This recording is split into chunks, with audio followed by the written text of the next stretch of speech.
The advice and opinions expressed by the host of Autism Live and her guests are meant solely as suggestion and should not be in any way construed as child-specific advice. The Center for Autism and Related Disorders advises working with a board-certified behavior analyst who has experience with autism before starting any intensive behavioral intervention. Any choices you make in determining your child's treatment are completely at your own discretion.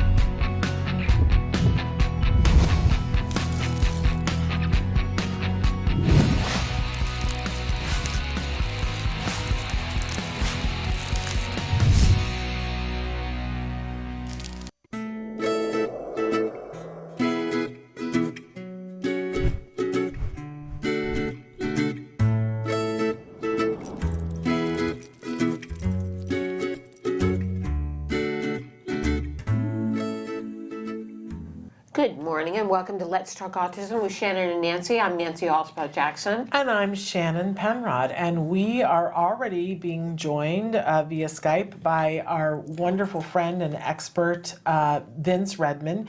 Vince, for those of you who don't know, he's a regular here on the show. He is a licensed marriage and family therapist who was a behavioral therapist for many years before he became an LMFT. So he has a wealth of knowledge about what an ABA intervention is like, what the goals are, and what it can do emotionally for a family, what the pitfalls are, and thus all the things that can be done to help make that so that it's not an extra issue. So Vince, welcome back to the show. Hi, Vince.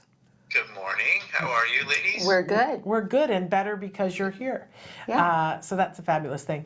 So Vince, we were talking with you this morning about what we were going to talk about, and you brought up that it is that time of year when it's time to make the transition back to school. Which is hard to believe. Right. Both of us were like, what? It seems like summer just started, right? Right. I was just 4th of July. What do you mean the transition back to school? Both of us had like a reaction. But it really is time, as you were saying. And so talk to us a little bit about why now is the time and what kinds of things that we should be thinking about.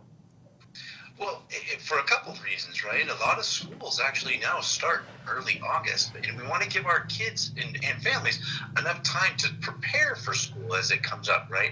We don't want it to just be sprung on them at the last minute, and it just start, hey, you're going to go to school next week. That's oftentimes creates anxiety, creates panic in the kids because their routines are changing, and they're going to go back to school with new people and new teachers and sometimes even a new environment.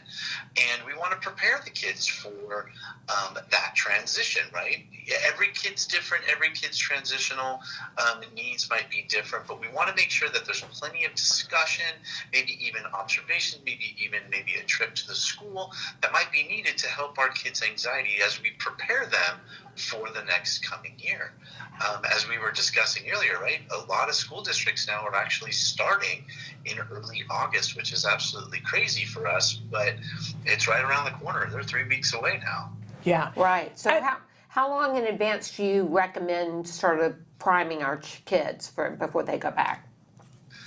Again, I think individualized, it changes per child, but I would recommend, a minimum of 2 weeks to let them know and start preparing them, and talking about it each day, getting them prepared, buying the new clothes and the school supplies, and like I said, maybe a trip to school to just kind of get them comfortable with the campus again and what's going to happen, right? Giving them plenty of notice and discussion. I can't emphasize that enough. We want to discuss with them, have conversations with them, let them know that it's happening, and when it's happening, maybe even having a visual model, having a calendar with the school date circled so that they can visually see that when school is going to start again. Most children don't know. I mean, this goes from your kindergartners up to your high schoolers, don't actually know the date they're going to start. They kind of rely on the adults to prompt them for that. So giving them that knowledge, giving them that forewarning, giving them that time to prepare, and then giving them opportunities to ask questions about it, or even just to process it internally is extremely important. Okay.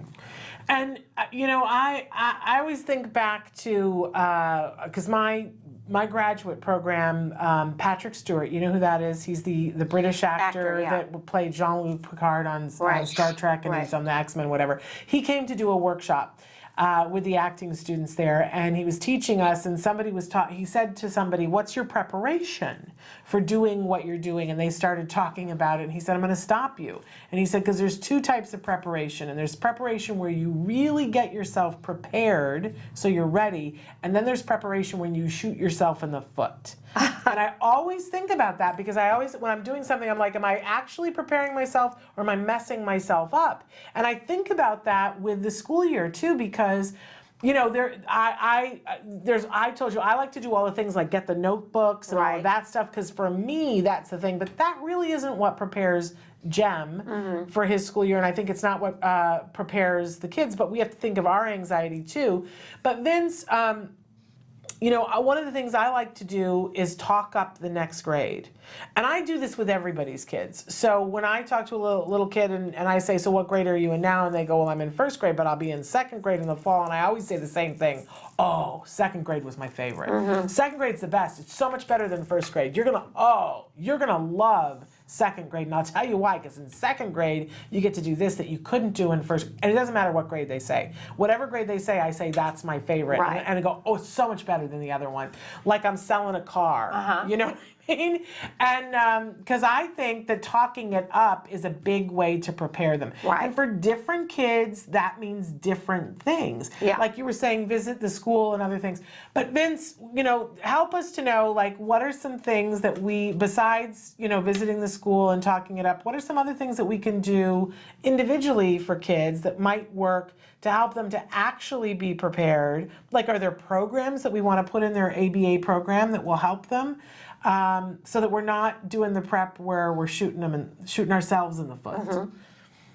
I think the first thing is what you just touched on, keeping it positive, keeping it, you want anything to do to reduce their anxiety. So keeping it positive. This is going to be the best year. Mrs. Smith is the best teacher.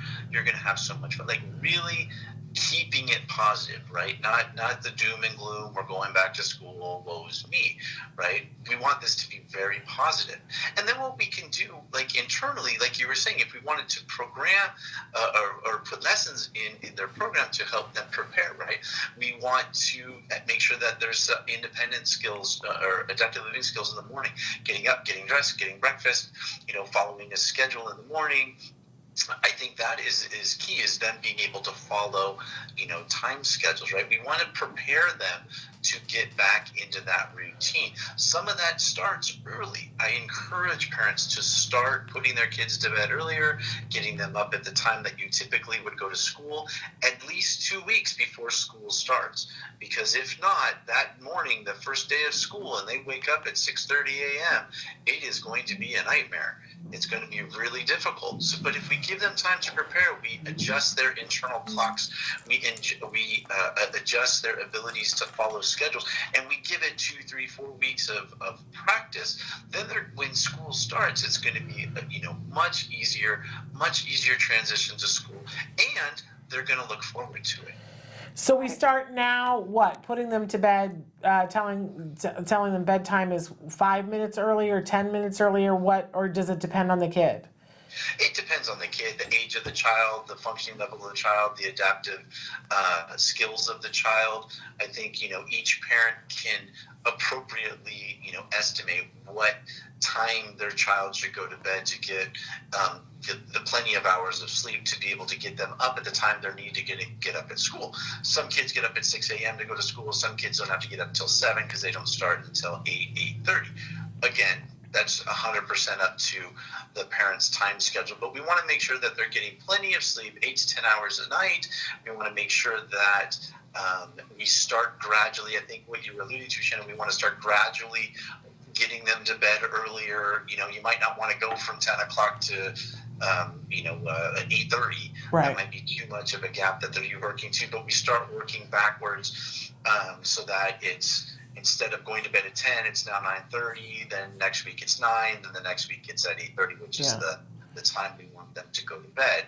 But again, using your time frame and what you feel is appropriate for your child, I would definitely start getting them to bed a half an hour earlier each week leading up to the time or the week of school, the time you want them to get up. Because if it's too much of a jump or too much of a change, you're going to have a really sleepy child come the day school starts, and that's going to be difficult not only for the child but for you as the parents. I openly admit I suck at this.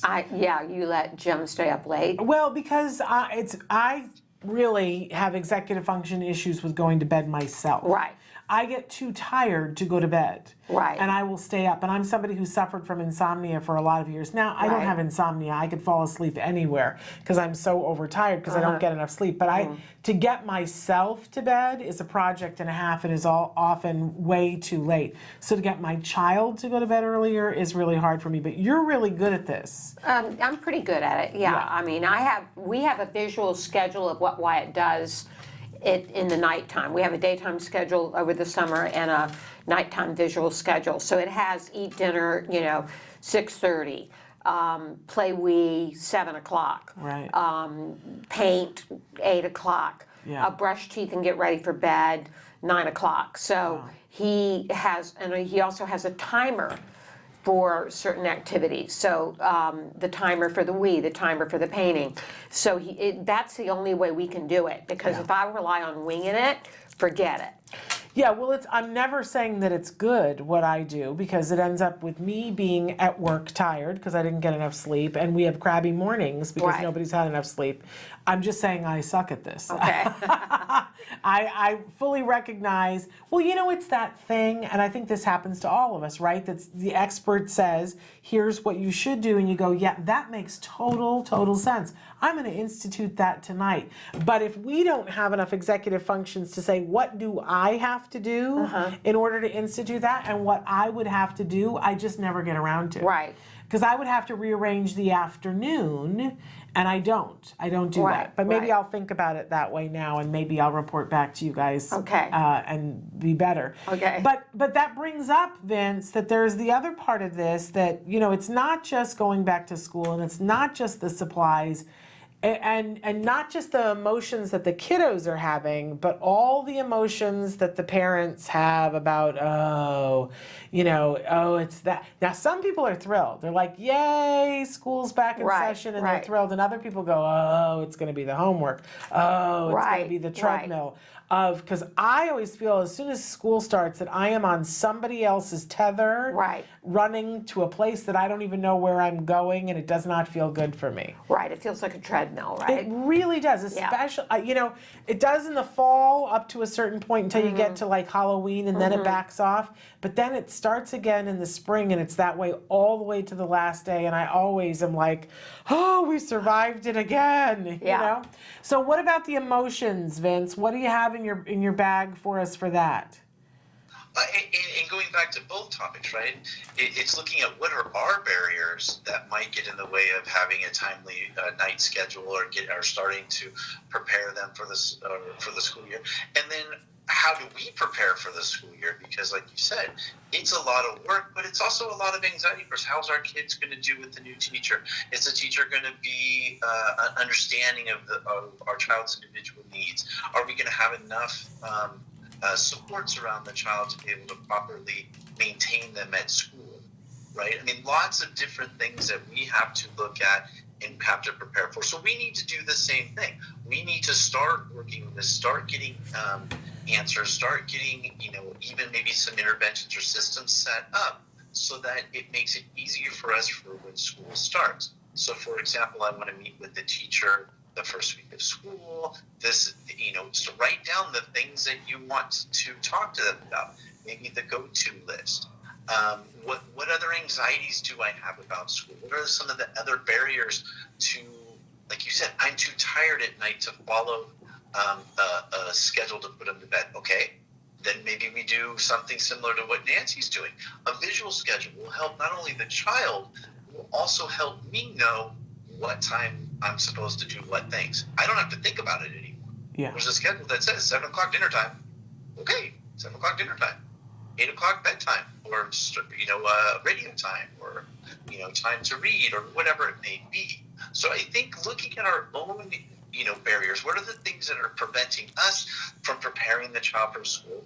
And what are the things that I need to do to prepare to school so that I can start? I mean, again, we're 3, 4, 5 weeks away. We want to start now. I think most of our families and most of us as adults are professional procrastinators, right? We're great about, hey, that's 3 weeks from now. That's yes. But, as we know, 3 weeks creeps up on us really quick. So if we don't start writing things down and what we need to do to prepare, then it's gonna come up on us really quick, and it's gonna overwhelm us. I just got that little buzz of anxiety of like, oh, I'm so far behind. But my mind immediately, when I start to feel that, go, what's the paycheck in it for me? What's the paycheck in it for me if I were to get this together and get to bed a little bit earlier? That's the thing I got to remind myself. Oh, I would feel better. Right. My kid would do better in school. I always got to, because, it sounds like hopping on the treadmill. Right. But I love the fall. I do. Yeah. It's just I don't know. And I don't have any reason to be anxious about school, but the beginning of the school year always feels I like... think a lot of us have anxiety about it. It's just the change. And We're conditioned, right? right. It's been for every year since preschool, to be anxious about them going into school, because that was where it really started. We didn't know how it was going to go and what the sports were there, were people going to be good, or the kids going to be nice. And every year there's a different level of that goes on. Even when we get to points where, like you're saying, well, maybe I don't need to be anxious anymore. This has been ongoing in the last 4 years. The kids have transitioned great. There hasn't been any problem. But I think inside of us, we've been so conditioned early on with our kids and our protective instincts of our kids that it is not going to go away. I mean, I think it's always going to be there, which is a good thing. We just need to be able to be aware of it, be accepting of it, and being able to manage it. Right. Well, and we both have new things this year in terms of Wyatt's going to be a senior. Wyatt's going to be a senior, and there's a lot. Now, he has to go and get his senior portrait before school starts, so that's going to be, I'll prep him for that, and that'll probably get him ready. But there's going to be a whole bunch of things this year that'll be the first of a bunch of things and the end of a bunch of things. Right. And I would think that would be anxiety provoking for you. It is I'm flipping out because Jem's going to be a junior. Right. And somebody was saying something about 2 years, about, hey, let's do this in 2 years. And I was like, well, in 2 years, Jem's going to be getting ready to go to college. Right. And freaking me, I'm just like, wow, where did it all go? Right. It's just time has passed really quick. But there's a lot of stuff that's new this year. Because, yes. Like you were saying, we have to go get pictures. Right. The senior pictures, and it has to be on this day. And it's both wonderful, but it's uncharted territory. Right. But you seem to be handling it really well, Missy. No, not really. I have a lot of anxiety about it. I'm just a good faker. Faking it till she makes it. And he'll be wonderful. It's all good. And now, Vince, am I correct that you have all of your girls have graduated now, right? Yes, my youngest graduated high school at the end of spring. So wow, congratulations! Officially 2 college students starting this fall. Well, that's its own little heart attack, right? Yeah. It's its own heart attack. It's its own. My wife and I always joke around now. We're done raising children. Now we have to raise 2 young adults, and fortunately they're both going to the same college. Oh, that's cool. She's been there for 3 years, so she's already an expert. And now Haley's going to start, so they have each other to kind of depend on now. Well, so that's good. That's nice. That works well. And you go to the same place when you want to visit. Right. That's fabulous. Wonderful. Well, congratulations on that. It is an accomplishment. It is such an accomplishment to have. I watched just a couple weeks ago as everybody was posting all their kids' graduation, videos and stuff, and I was like, that is an accomplishment. When your kid graduates, and when you've completed high school, that's an accomplishment, right? Because the hours that we have all put in, yeah. I think that's part of the anxiety too. Okay, so anything else, Vince, off the top of our heads that we can think of to help parents with the stress from getting this show on the road here in the next couple of weeks? Talk about it. The big thing is talk about it. Talk about it with the supervisor. Parents should talk about it with each other. But remember, your ABA team, either be from CARD or any agency, you guys are a unit and you guys are there to support one another. So talk about it now. If there's something that needs to be programmed in an ABA lesson, then we can or they can start working on that now. Yeah. But we can also start preparing the parents on how to work through some of their barriers if those come up. Spectacular. Okay. Very good Vince, suggestions. thank you so much for being with us always. And where can people reach you if they have other questions for you, Vince? If you have any questions, you can reach me at v.redmond, R-E-D-M-O-N-D, my last name, at centerforautism.com. There we go. Okay, Vince, thank you, we Vince. just adore you, and we always appreciate Right. when you have a chance to share Right. with us your wisdom. Right. Thanks for helping us See you guys make next this month. transition All right. easier. Okay, thank you, care. Vince. Bye-bye. Bye-bye. All right, we're going to take a break, and then when we come back, we have another expert in the field of research. Karen Nohelty is going to be with us, and she's going to be talking with us. See, we talked a little bit about sleep. Right. She's going to be talking about some research having to do with sleep. So Right, sleep in kids on the autism spectrum There and we some of go. the problems we encounter. So stick with us. We'll be back after these messages.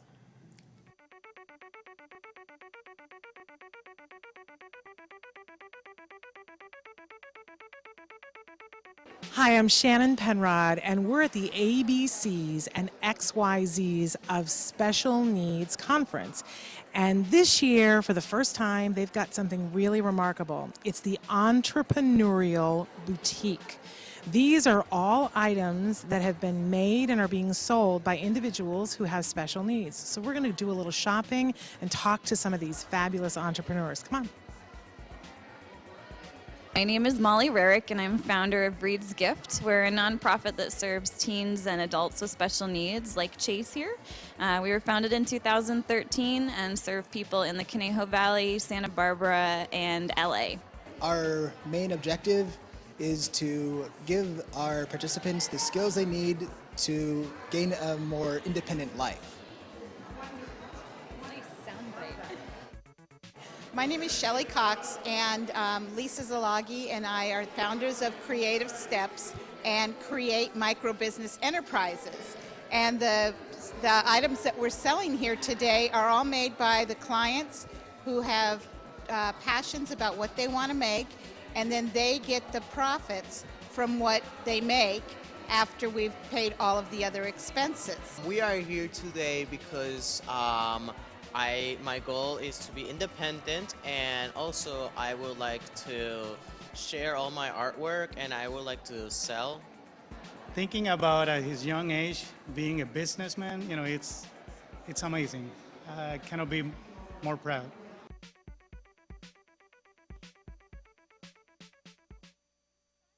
A lot of adults don't really believe kids. They'll think, kids are kids, what are they talking about? But when a child stands up for what they believe in, it's so strong and powerful.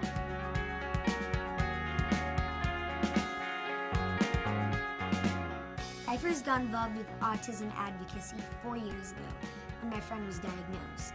When I found out about my friend's diagnosis, I didn't really understand what it meant.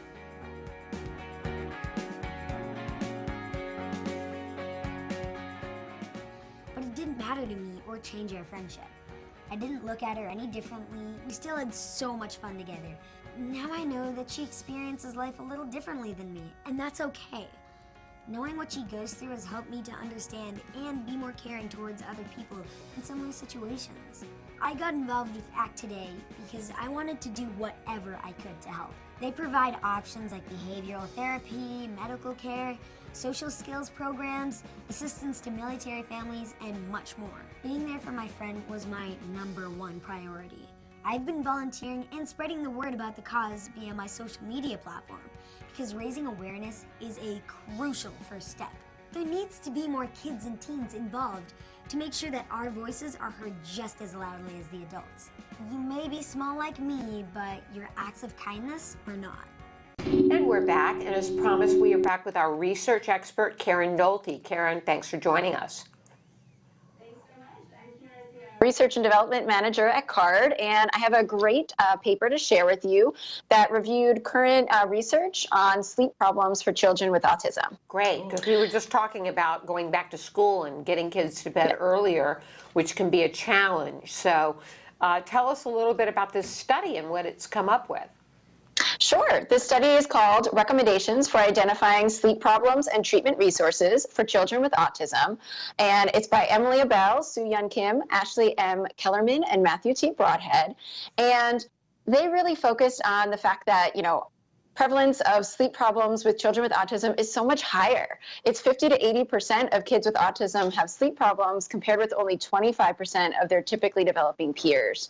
And it's really important to address these issues. I think it's pretty obvious, but in addition to, not sleeping, the whole family not sleeping, it can exacerbate common core ASD symptoms, as well as decrease attention and increase challenging behaviors throughout the day.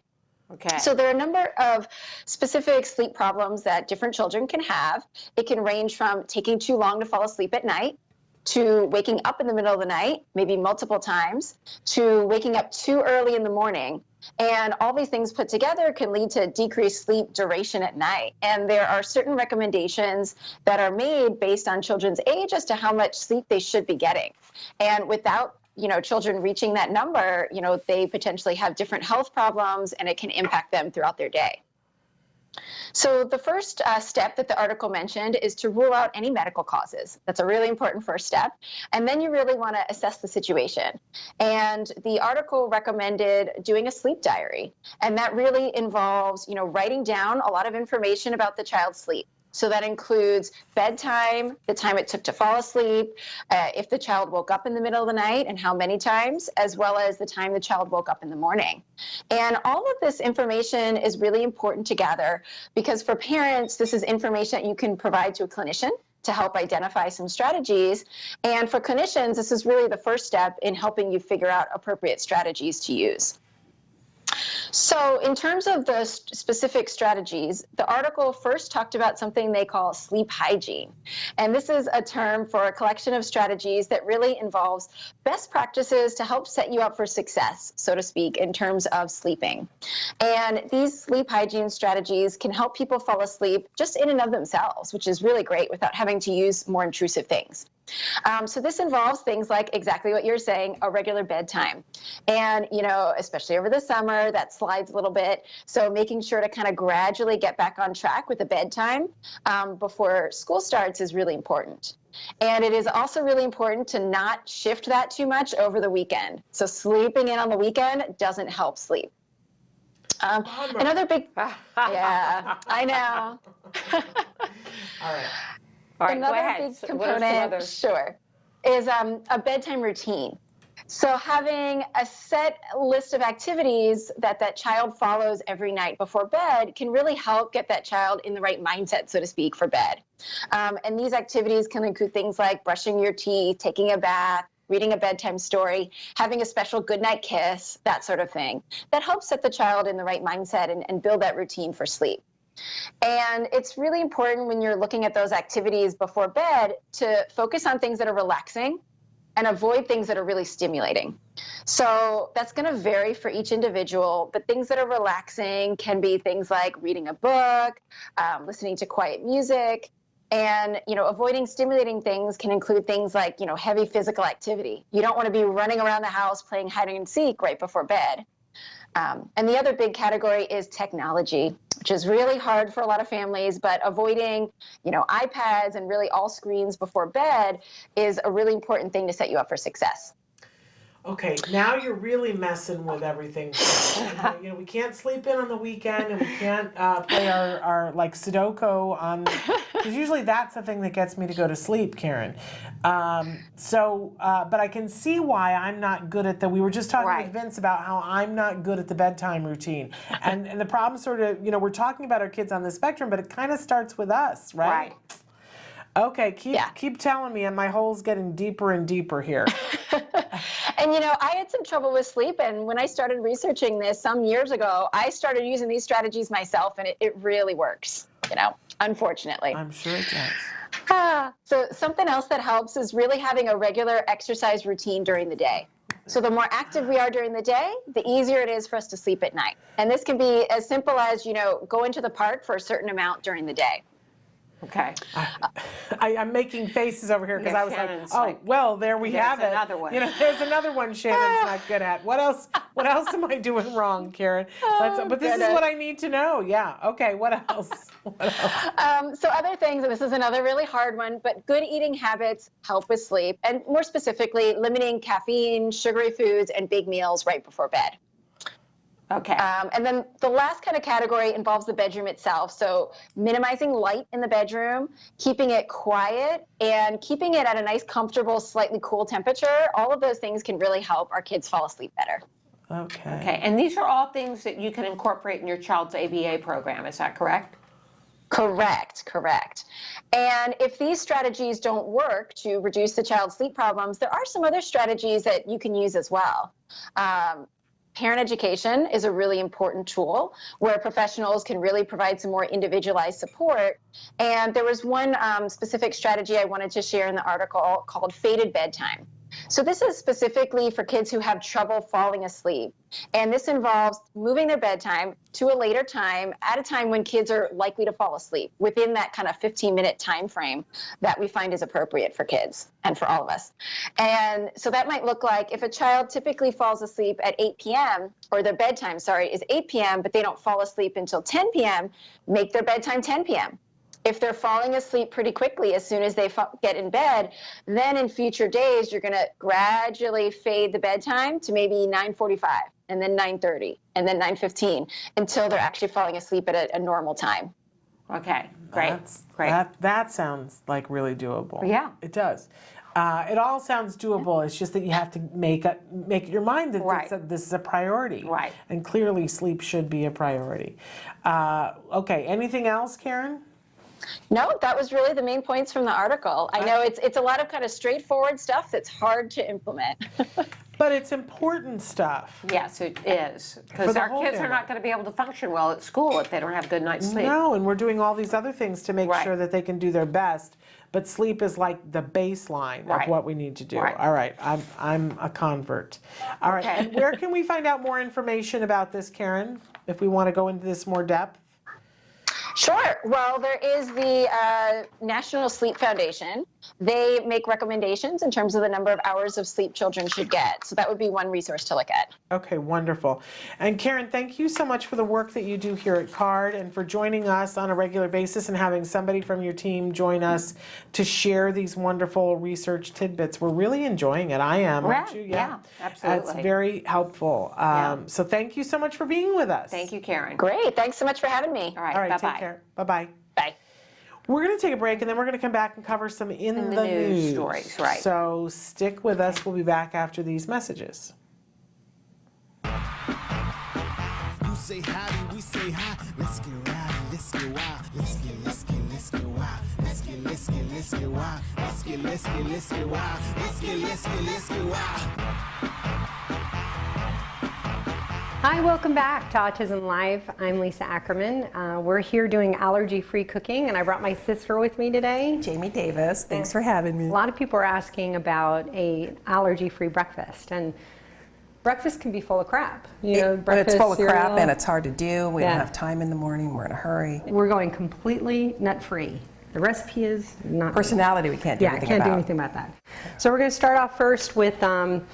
I'm using sorghum and brown rice flour. I find the texture good, and I've added some flaxseed meal. We talked about that last time, flaxseed meal for poop. Almost every one of our kids has a poop issue.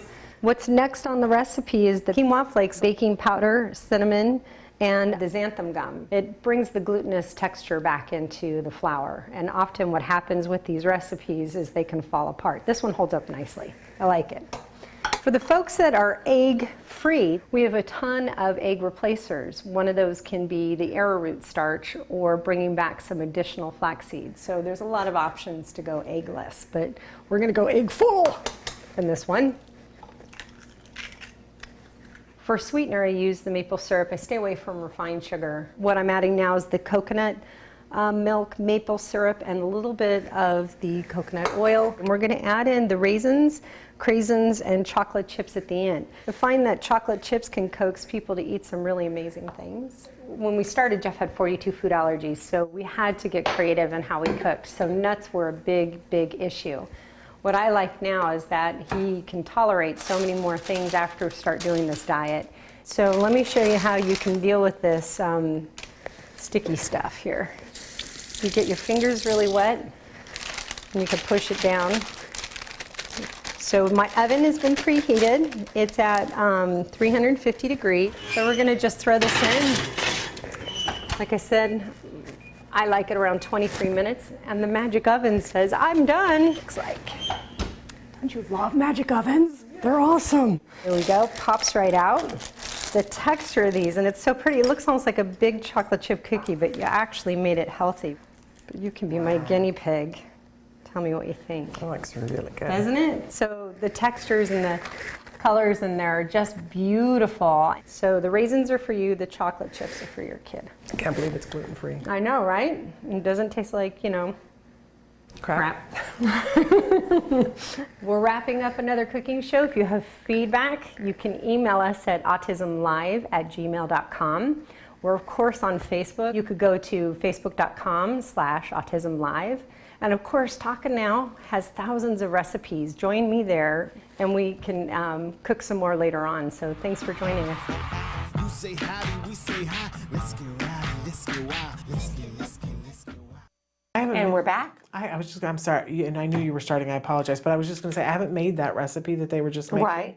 Didn't it look good though? It looked really good. I really have to make that one. Okay. Anyway, So we're back with some news stories. One story that's coming out of Florida, researchers at the University of Central Florida said in a new report that acids found in processed foods may be to blame for autism. Yeah, the headline read, child autism, acid in foods could be harmful to pregnant women.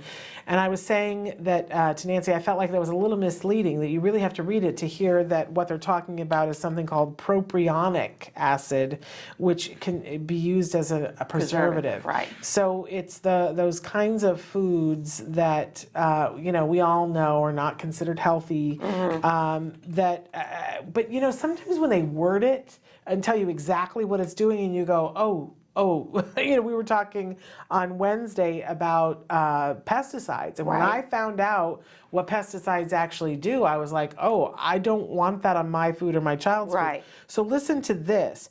The researchers looked at propionic acid, which can be used as a preservative. They exposed stem cells in a lab to the acid and found that the preservative hurts how those stem cells develop into healthy brain cells. It also increases the kind of cells that hurt the development of the brain. Right.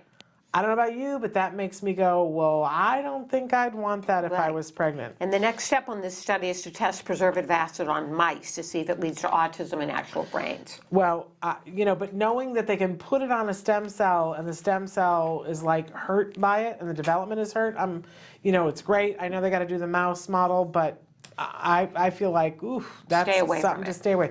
All the more reason to be healthy while you're pregnant and eat as healthy as you possibly can. We've had Dr. Berger before on the show, and he has developed a process, because for years moms would come to him and say, I already have one kid on the spectrum, I know my chances are higher of having another, what can I do? He tested their blood and a lot of times put them on organic diets and brought up their levels of anything that they were low on, that they needed vitamins and so on and so forth. And thus far, 0 of those women have had a second child on the spectrum. Right.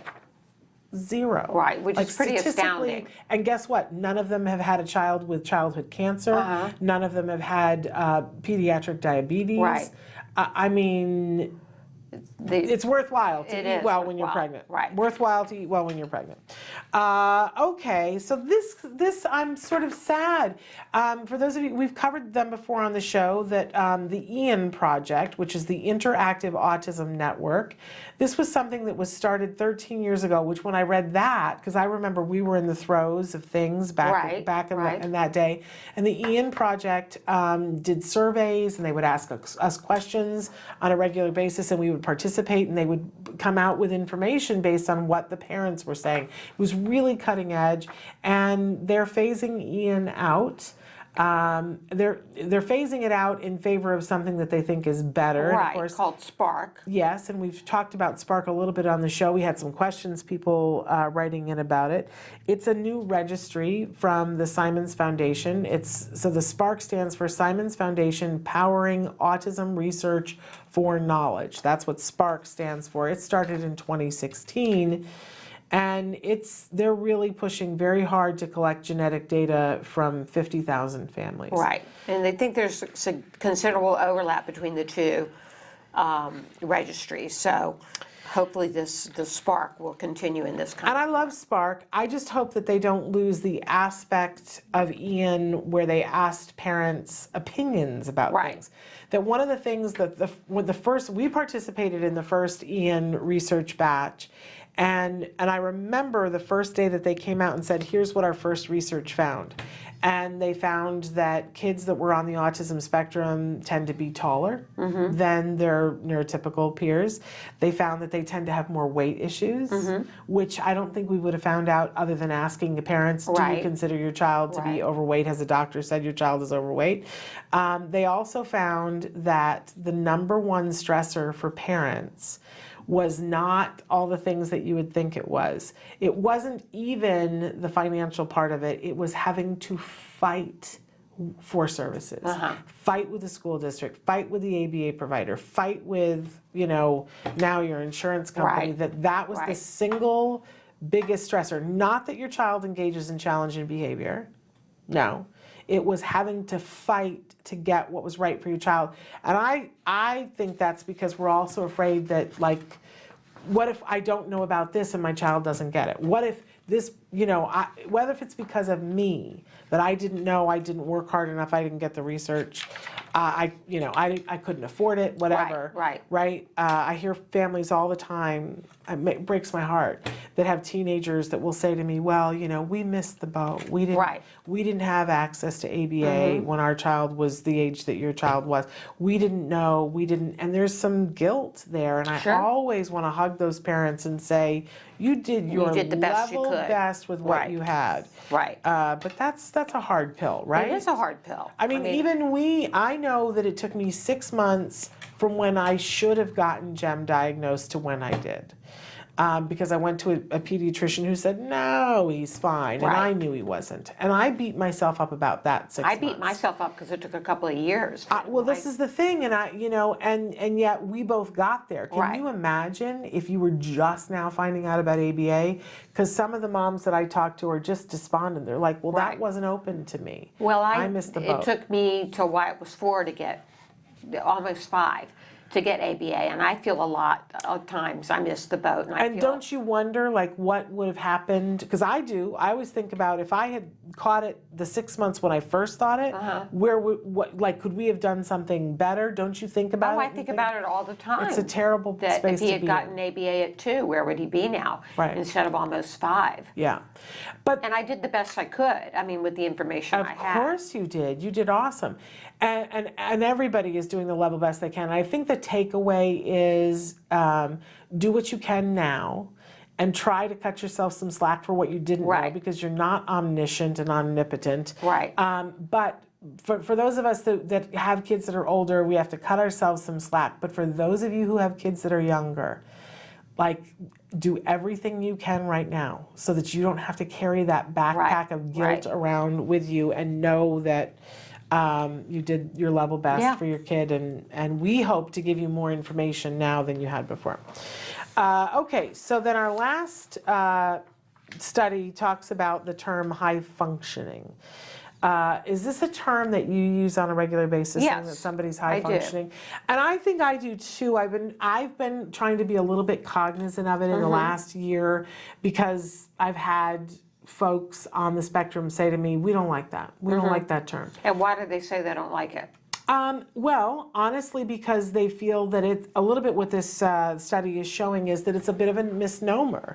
That for the friends that I have that would have been deemed Asperger's on the old scale, they feel like sometimes they don't get access to services or access to compassion for something that's difficult for them, because, the rest of us look at them and we see, oh, well, they can hold a job. Right. So they must be fine. They're dealing with issues like mine. Right. So they must be fine. And they're like, no, I need help. I can do this, but I can't do that. Right. This study shows that a lot of individuals that have so-called high functioning have a lot of issues that they need services for and help for. With real life skills that are, stuff that we consider adaptive skills that, I guess if you're rich, you don't need somebody to do, but not all of us are rich, So if a person could be wildly successful, except that they need somebody to handle their bank account, right? And they need that support to do that, but they don't qualify for services because they go, well, you're working a job, so just figure the bank out. And that's a really antiquated and ableist way of thinking. So anyway, there's a research study showing that this is really an issue for folks that are on the spectrum, that once they are labeled high functioning, that there is sort of this reticence to give services to people, when in fact that they may very well qualify for those services. Right. And that maybe we should stop using this term. And look at it. It's very hard though, because you're someplace in the autism community and you're talking to somebody, and even if it's, you're having a conversation about, oh, well, do you want to go to camp? And since it's such a spectrum, we need words to say, what does your child need? And we get a little lazy and we go, so are they high functioning? Right. And it's a ridiculous question, because I don't know what anybody means when they're saying it. When I say high functioning might be vastly different than when you say high functioning. I've talked to people who have teens that are nonverbal, have no functional communication. So they're not able to talk to you on an iPad, and like severe behaviors, refer to them as being high functioning. And I'm always like, gosh, that's not the term I would use. For if you don't have functional communication, that is high functioning would not be the term. And when I'm saying functional communication, I mean having some way of communicating your needs, whether it's through an iPad. That doesn't necessarily have to be vocal speech, but having some way of conveying, saying, I need help with this, or, please leave me alone, or whatever, to say what your needs are. And but different people view that as being, even if you don't have that's high functioning. So, it's a loosey-goosey term at best. And if it's preventing people from getting services, then maybe it is time to say, with that term. Let's do away with it. But then how do we describe when someone has... And I think we go back to individual specific, saying this person requires this support. And maybe when we're trying to determine that, saying to somebody, what kind of support does this individual need? Maybe that's the way that we get to this. Anyway. All right. Well, we're going to take a short break, and then we're going to come back to close out the show. And so stick with us. Okay. What is autism? What is autism? What is autism? What is autism? What is autism? What is autism? I've been asking myself that for a very, very long time. Let me think about that one. Trying to just Jeez. Let me think. Oh man, that's a rough one. Yes. Autism. Autism is a neurological disorder that affects many of our kids in different ways. It's a learning disability that affects the cognitive functions of the brain. A lot of people have the misconception that it's a disability, and it's really not. I look at it as like a special gift. When one person thinks differently from another. It's an opportunity for everyone to learn to understand someone that's a little different than them. Autism is the ability to educate. They're given so much talent in different areas. To me, autism means a chance to be with and be around people you really care about.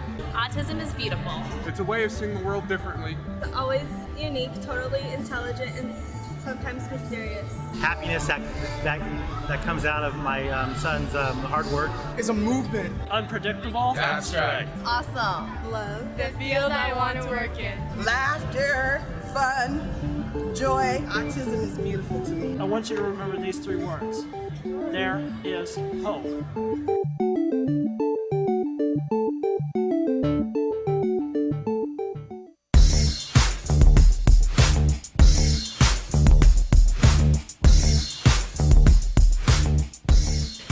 parent, you might be asking yourself sometimes, why does my child have meltdowns? Well, the difference between tantrums and meltdowns, tantrums, they're a part of typical development, but meltdowns are when things get a little bit more out of control, when even the child isn't sure what's entirely wrong. Generally with a meltdown, there's an environmental component. There's something else going on outside the child that's making the tantrum worse.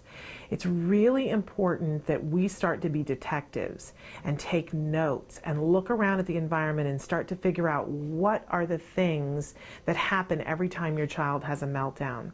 And lastly, it's important to get help.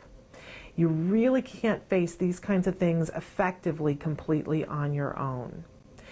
Tantrums, they're a part of typical development, but don't accept meltdowns as something that just happens. Make sure you get help and support. You might be asking yourself if your child has autism. And we're back.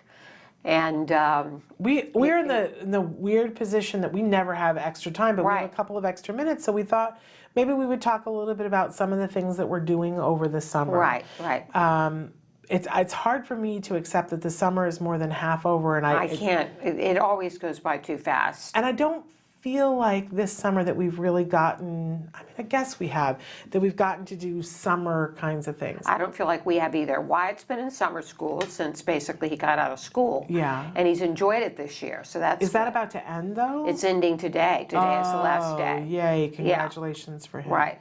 That's wonderful. And then does he get a little bit of a break? He gets a little bit, like 2 days break, and then he goes to camp. So he's going off to camp, and this weekend he's going on a 2-night overnight at Golden Heart Ranch. So congratulations. Yeah, so he'll be gone for 2 nights and be That's sleeping in amazing. a cabin, and he's done it before for 1 night, but this is the first time he's had 2 nights away from home. What an awesome thing, and congratulations to you, because I know that that's not the easiest thing to sign up for and make happen and go, I'm doing it.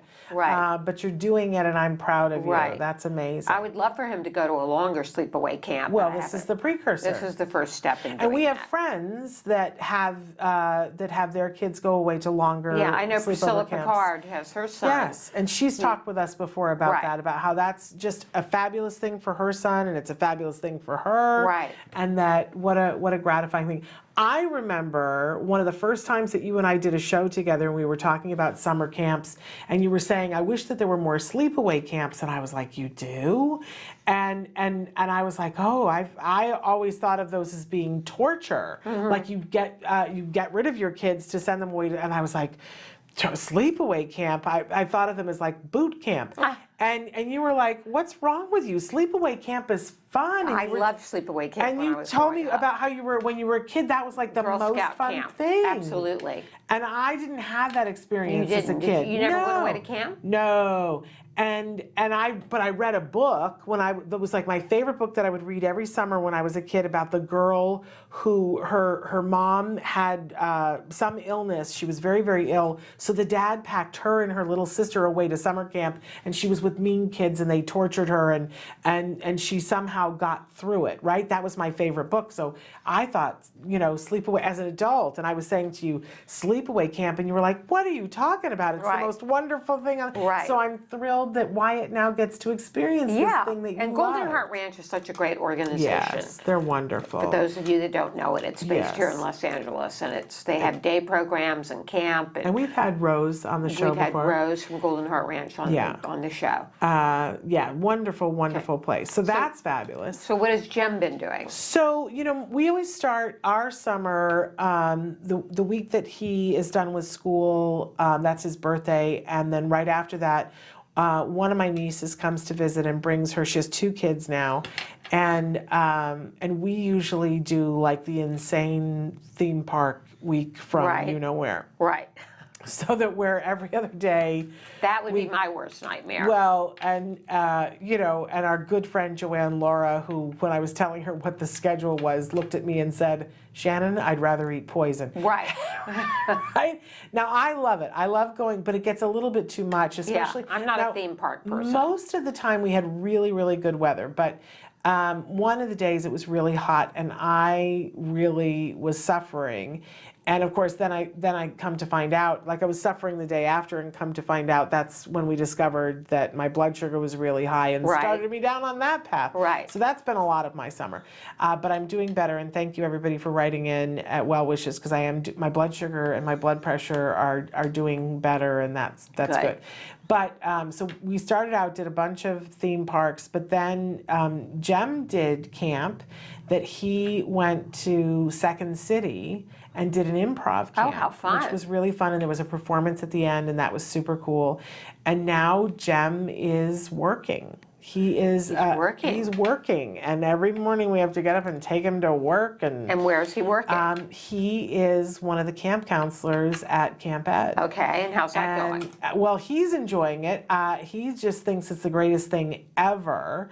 And I was saying to him, how we've seen so much of the stuff that they do there, and I think it's lovely. But I'm not there on a day-to-day basis. And last year we dropped in at the end of a camp day to just hang out and be there. And I was saying to Jem, when he was little, there were camps that we sent him to that were just week-long camps, and I think they were half-day camps. So they'd go in the morning and be done by the time it was noon. And like one was a Harry Potter camp, and one was a mad scientist camp, and then he learned coding. We always had him in some camp situation, and a lot of times one of us went with him because we couldn't afford to send an aide, and they wouldn't take him otherwise. So we would go to camp with him, and Jim and I were talking about, my husband and I were talking about that last night, going, do you remember when we had to go with him to camp? And now he's a camp counselor. But I was saying to him, I said, do you remember those camps? And he said, yeah, of course I remember those camps. And I said, is Camp Ed more fun than those camps? And he said, oh, definitely. Camp Ed is much more fun.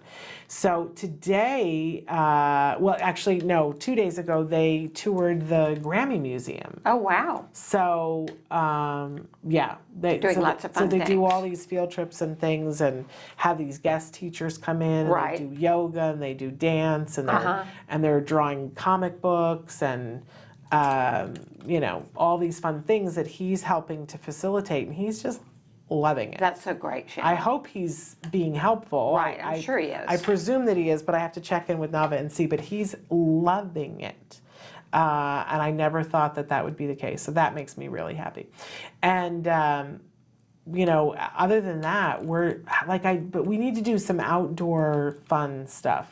We haven't, have you been outdoors much this summer? Haven't done the pool and all of that. Yeah. Really haven't been outdoors. Well, we moved, and so we don't have a pool anymore. And our pool is too cold to swim in. Well, it hasn't been that hot here until recently, but it should be warm enough now. It's starting to warm up. Yeah, it's been hotter than the surface of the sun this week. That makes me feel like summer when I go out by the pool. Me too. Well, invite us over. We'll come and swim. Okay, great. I would love, because I am missing having. We had an association that there was a pool. I don't like to have to take care of a pool myself, but there was we could walk across the street. Right, I remember in that. our bare feet, and we were that close, and I loved that pool. I loved it, and we don't have a pool anymore. So right.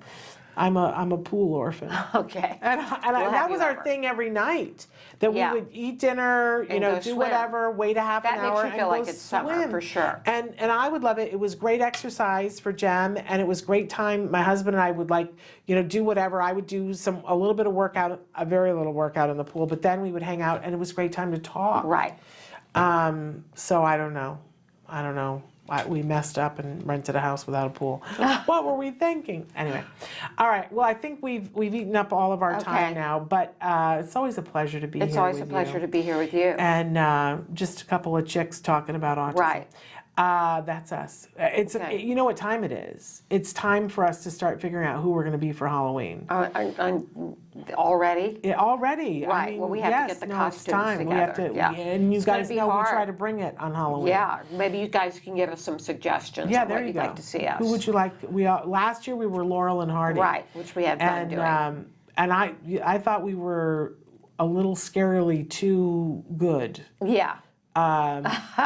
I mean, honestly, it's not like, every woman past a certain age wakes up and go, I know who I want to look like. Right. But I thought you looked very much like Stan. Stan Laurel. And I looked way too much like Oliver Hardy.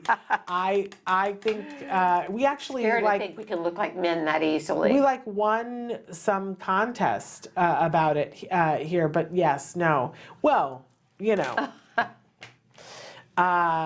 My husband and I were actually married by one of the guys. The person who was our Justice of the Peace person was one of the actors who plays Oliver Hardy at Universal Studios. Oh, okay. But he wasn't in his Oliver Hardy costume. Right. He was a larger man who was bald. Right. And he has the little mustache, so Right. he looked like Fat Hitler. Yeah. And he was dressed all in black, and we had a black background with red roses. And so in all the wedding pictures, it looks like the head of Fat Hitler is marrying us because the rest of him is sort of blacked out. All right, now I really have digressed and taken us too long. Yes. Shannon's just rambling now. This is what it's like, you guys. Anyway, adore you. So glad to be here with you. And we'll be back next week. On Monday, great show. We are having some of the folks to talk about self-determination, the program here in California on the show on Monday, so you're going to want to tune in for that. Yeah, I want to learn about that. Great, exciting stuff. So make sure you're here then. Until then, give your kiddos a hug from me. And yourselves a hug from me. Bye-bye for now. Bye-bye.